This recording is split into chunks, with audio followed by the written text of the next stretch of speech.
What's up, YouTubers? I want to do a video quickly on the i8. I've owned it for 2 years. I've had a lot of time to experience the good and the bad of it. I originally did a video a couple years ago. I hadn't owned the car for that long, so I'm much more qualified now to give you a good review, daytime, nighttime review. And this is her. All around though, I must say, it is a fabulous car.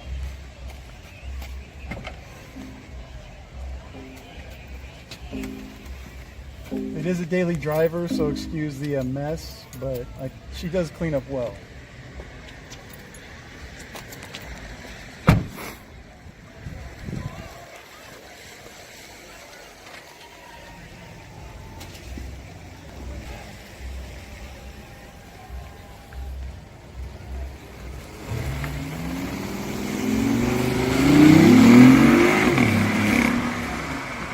It's a good day. So the i8, after 2 years, nearly 20,000 miles, I did an initial review, and I'm going to do one having owned it for a significant amount of time. In a brief description, I want to say underrated. The thing about this car is the figures on it do not speak about the car, do not speak about the feel. There's something with the electric motor, with the instant torque that you don't get with any other car, that you can really know this car, and if you push it to the limits, you know its limits, you know its reaction time. Everything is instant, exact. It's a more precise drive, in my opinion. That's opinion. That's what I feel. Not only does it have that instant acceleration, instant response, instant torque, it's perfectly balanced all-wheel drive. So when you're flooring it around a turn, and I don't ever do that. Well, yeah, only in the speed limit or whatever. When you're flooring it around the turn, it hugs like, especially no other BMW I ever felt, but obviously no other two-wheel drive car could. It's just a beautiful, like, roller coaster type of feeling. And of course, you're not going to get that in the statistics. Cars that are overpowered for their design, their rear wheel drive, they can go really fast in a straight line, but they can't do ish around turns. And that's basically, damn, that was good, but hold on, I'll be right back. I mean, overpowered for being a rear wheel drive car, where even though they have a lot of power, can go really fast in a straight line, they can't do anything around a slight turn. They can't floor it around a slight turn on the freeway or anywhere else. So the traction control comes in, and it hinders the amount of horsepower they have. And that's something that I see time and time again. The cars, when you're with them on the freeway, they just can't handle, especially around the turns, and especially they cannot accelerate around the turns like this car can. Now, one drawback of this car is the smaller tires. I think they're 265s, or were they 245s in the rear and 215s in the front, 20-inch rims, but they're skinny. They were designed for efficiency. This was not obviously a pure performance car. It's about efficiency, and the extensive amount of efficiency that is added for the loss of horsepower is well worth it. And that's what these statistics, these stats, do not get. Be right back. This car overperforms in many situations, but yeah, the smaller tires do kind of suck, because it does lose grip more than it should, and it has to kick in the traction control. Just have wider tires, wider rims. I know it's going to affect the miles per gallon slightly, but it would allow you to push it even farther on the limits. And this thing is already incredible. I mean, you'd be going around an overpass, going through cars like they're just standing still. And going back to the efficiency dynamic of it, people, when they look at the numbers, they're like, oh, this car's only this, other cars are way faster. But the thing is, on the road, I've played with these cars, and there's not much difference. You can keep up with the Lambos and all the, you know, I'm obviously I haven't gone against a Veyron or whatever, you know, the Bugatti. Of course, there's going to be some of those newer, super high-end, $500,000, $1 million cars. Yeah, they're going to beat it. But for the vast majority of even the sports cars and above, this thing's going to keep up with it fine. And the difference is those cars are getting like 8, 10, at most 12 miles a gallon when they're messing around. This car's getting between 30, 35 when it's flooring it. On a regular basis, you're getting about 40, where you drive it nice sometimes, you put it in sport mode sometimes, you're getting about 40. Driving it really hard, get about 30. But again, you're getting 3 times or more the amount of MPG that these other cars are getting that you are keeping up with. You know, you don't need that big ass motor to feed your big ass ego, while, you know, people in the Middle East are being killed for the, you know, those resources, the people at the very top, just like they stole our resources and pay, you know, had us buy it back to us, or had us buy it back from them, you know, between these private oil companies that get to keep the billions of profits and influence our government to go have us spend our tax money to go, you know, kill people in the Middle East around so we can steal their oil, or, you know, run a siege on Venezuela for decades and do different levels of sanctions, and you know, have the CIA go in there and do coups and sabotage, and then blame it on the socialism when it's really, we just want the oil because Venezuela has the second largest oil reserves in the world, and we just want that for our super rich, and we don't care anything about people. That's why tens of thousands of children have already died in Yemen, 6 million in Congo. We don't even talk about it. We still talk about the Holocaust like we're the good guys. 6 million have just died like in our lifetime in the Congo. Don't even hear about it because it's all propaganda theater. And anyways, you don't have to feed into that as if you would if you're driving a Lambo, or even, you know, like the old Bentley I had, it got like 12 miles a gallon, you know, a little bit more. You drive nicely. I'm sure, you know, there's other ones that are getting 8 miles a gallon. My old 650 when I floored it got 12 miles a gallon. Made me feel really bad about myself. But with this car, I'm getting 40 miles a gallon. It's not bad. And when I drive it short distances, under 20 miles or 20 miles, I can plug it in and do all electric. Another great thing. Some of the bad things about it, I do wish it had, like, you know, what comparable BMWs would have, like the lane assist, telling you if there's somebody in your blind spot. It does have brake assist, which is a good feature, and I do enjoy it, but it should have a more comprehensive driver assistance package, in my opinion. Now, the seats in the back, and that's another thing, all those other supercars, or the supercars, the sports cars, the vast majority of them do not have seats in the back. And when shit hits the fan, it's good to have some seats in the back. And I've had like five people in here multiple times. It works. Is it comfortable? No. But does it get you from point A to point B and still looking good even if you're cramped in like a sardine? Yes. That's what tinted windows are for. Or whatever. Anyways, good to have them. Great to have them. And they're like a second trunk. You just load the stuff right there in the back and not even worry about it. Pull it out when you need it. You can have a baby back there. And another incredible, awesome feature about it. Of course, you know, the doors. And then people talk crap on the interior when they see it. It's too simple or something. It is a very clean. I enjoy this interior. It's not as sexy as, like, you know, a new Lamborghini like a Huracan for sure, but it is still beautiful.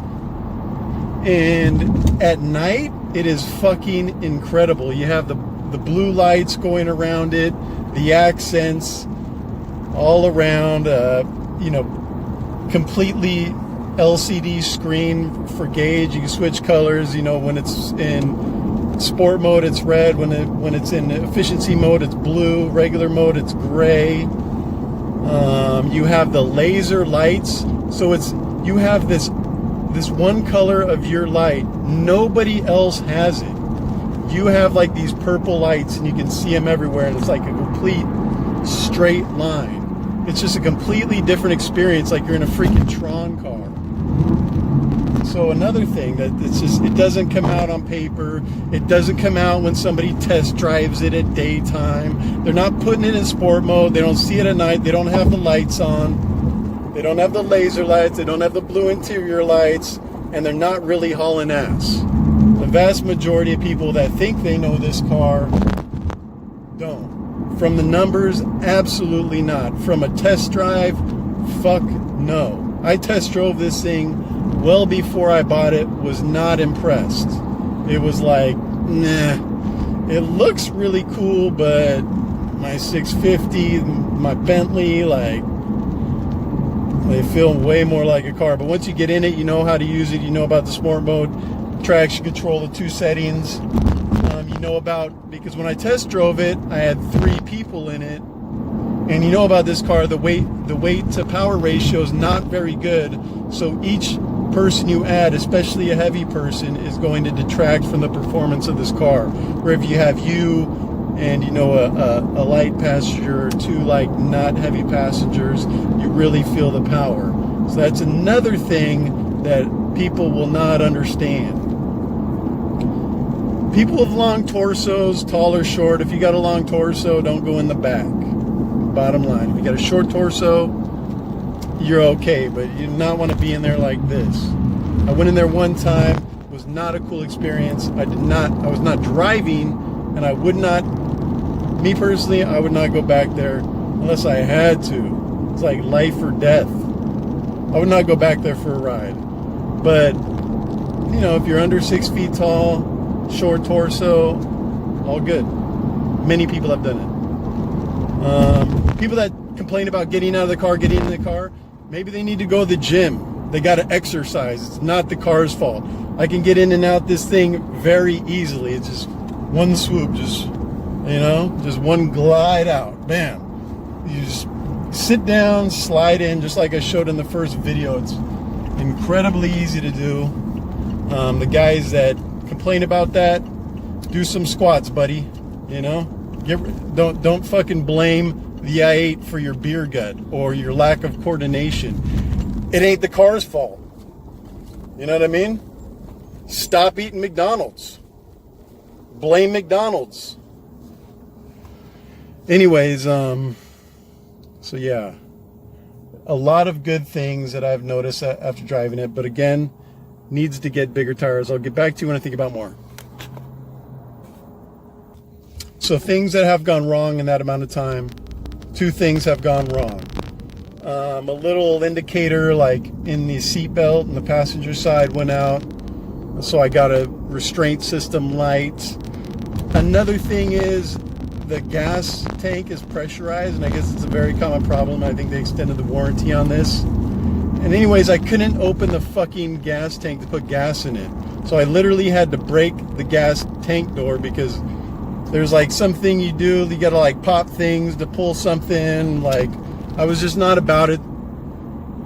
The first time I didn't know it, or I don't know. But anyways, I just ripped the whole freaking thing off, and I still do it that way because it still freaking happens. I haven't taken it in. And so that is annoying. And if you're a woman, or if you were,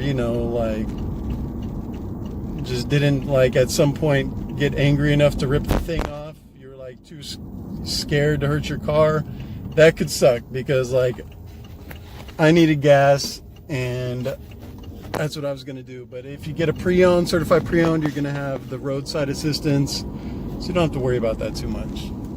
You can just wait for them to come, or you can learn how to pop it yourself. It takes a little bit of time. Or you can just rip the fucking thing off, rip it open, and then put it back on. Not admitting I did that. This is all theater. That's all it is. Put it back on, shuts. I think it's changed a little bit over time, actually, but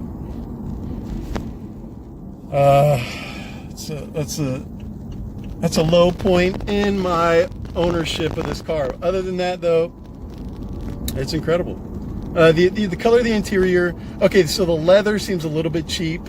It warps, like, I don't know, from humidity, I don't know what it is, but it's warped, and it doesn't look good. The seat heaters are good. I wish it could cooled seats, but the seats are skinny, so understand that. Wish it could drive itself like a Tesla, but it's not a Tesla, so understand that. And of course, you do get a lot of looks. People ask what type of car that is. It's a beautiful car.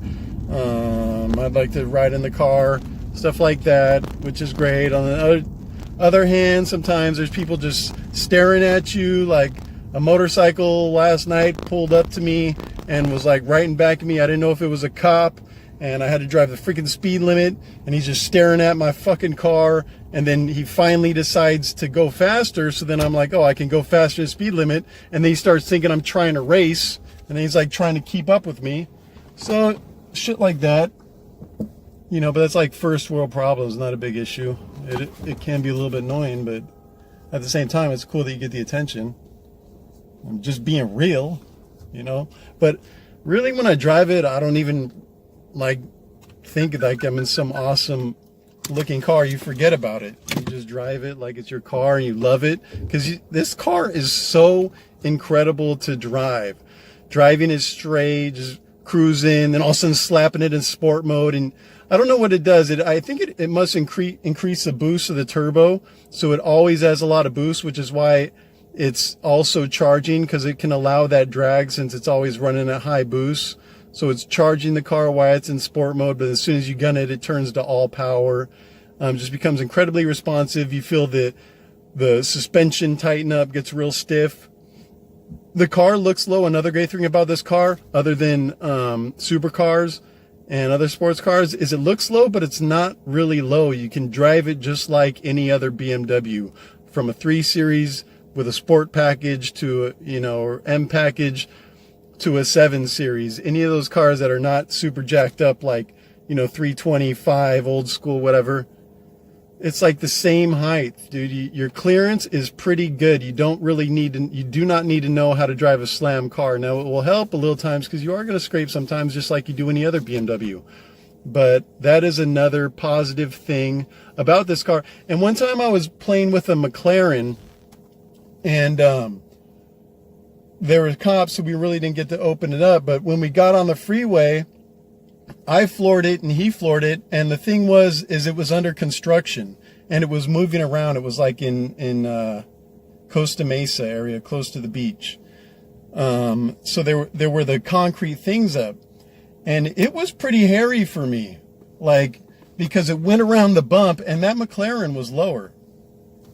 There was all these bumps, and we were kind of driving around, and there was construction. It was very narrow, and we started off real fast. He backed off towards the end, where right when it got real squirrely, he backed off. He ended up getting off at the next off-ramp.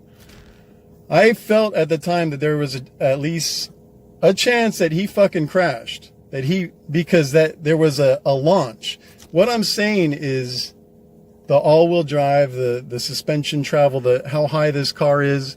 It handles well in like California conditions, and I suspect it handles better than some of those track cars that do really good on the track, that aren't dealing with these crazy ass bumps that you come across going over freeways or on ramps or construction areas or whatever, that you find on real roads, real streets. And that's another thing why I think that this car is underrated. It's all being tested in these artificial conditions. Anyways, get back to you later. Moral of the story on that is I enjoy the fact that it looks very low, especially at not all angles, but some angles. The car looks incredibly low. At the same time, there's a lot of travel compared to some other sports cars. So, you know, when you come across those kind of launch and turn scenarios where high speed can really F you off, especially when you're accelerating, you get a lot of benefit out of having such a well-balanced car with all-wheel drive and a substantial amount of suspension, not low like you're on a racetrack, which are basically artificial conditions. Another great thing about the car is that having being an electric plug-in, you can get better parking at certain locations at certain times. Sometimes you get free charging, so that's a plus.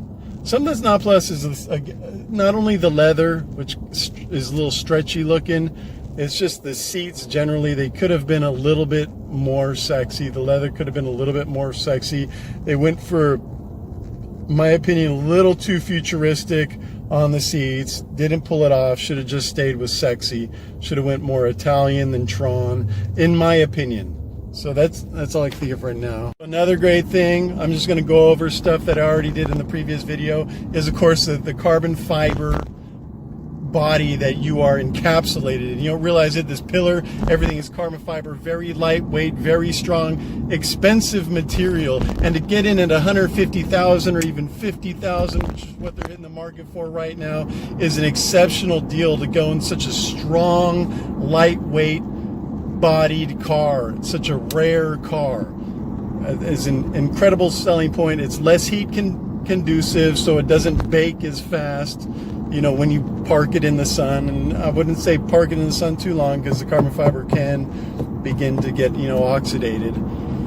You could always put a wrap over it though, which would be an easy way to, you know, protect it if you did have it in the sun. And like me, I got tint all the way around. It's supposed to be nice tint, and it does feel nice, doesn't bake my skin. You know, I did a kind of a light. I think it's good where you can see in a little bit. I don't like it completely limited out. To me, it doesn't look right. That's kind of a tangent. But yeah, the regenerative braking, you know, they didn't want to spend much, the federal government and the state governments didn't want to spend much on public transportation, widening the roads, but they do want to spend a lot on creating a bunch of freaking random stop signs that we don't need.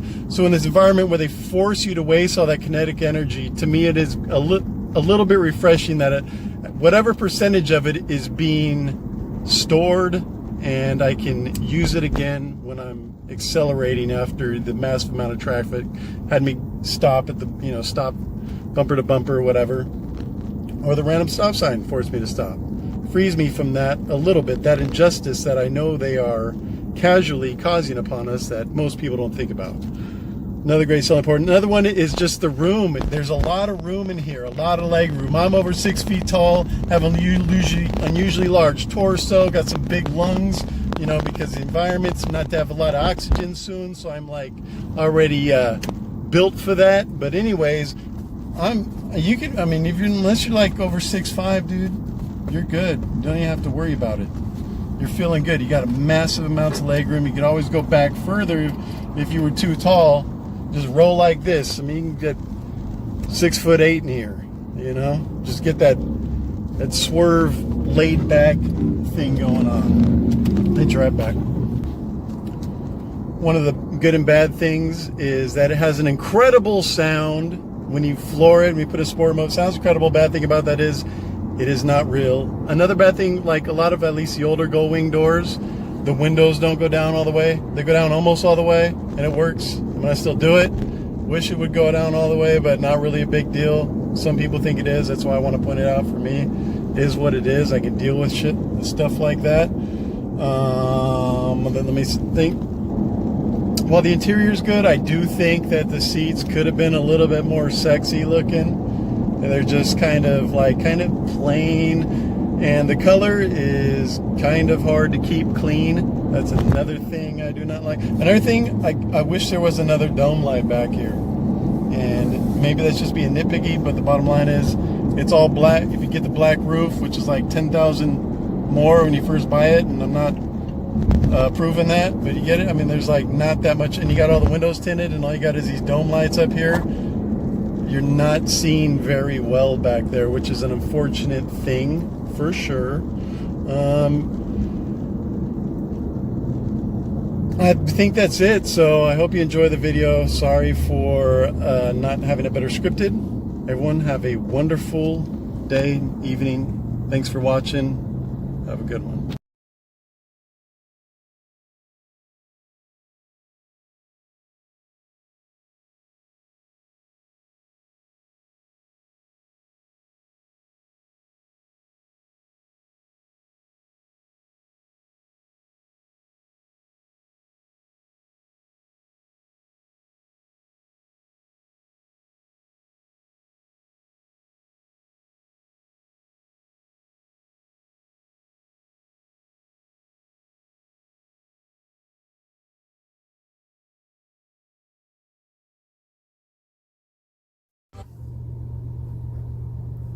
It's that Lexus.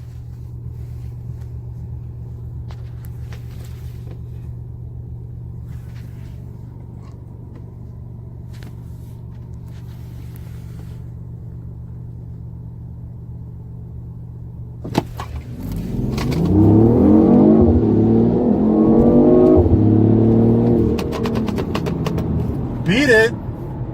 Beat that bitch. The acceleration of this car is very impressive when you're actually in it. In such a short amount of time, you can get up to a very fast speed. And you can't tell in the video how short of amount of time that is, but it relatively, like the length of distance you travel before you're going like 50, 60 miles an hour is incredibly short. Even when it's raining, because of course it's all-wheel drive. Trying to fight back tears, flood on my doorsteps. Life you live in hell, puddles of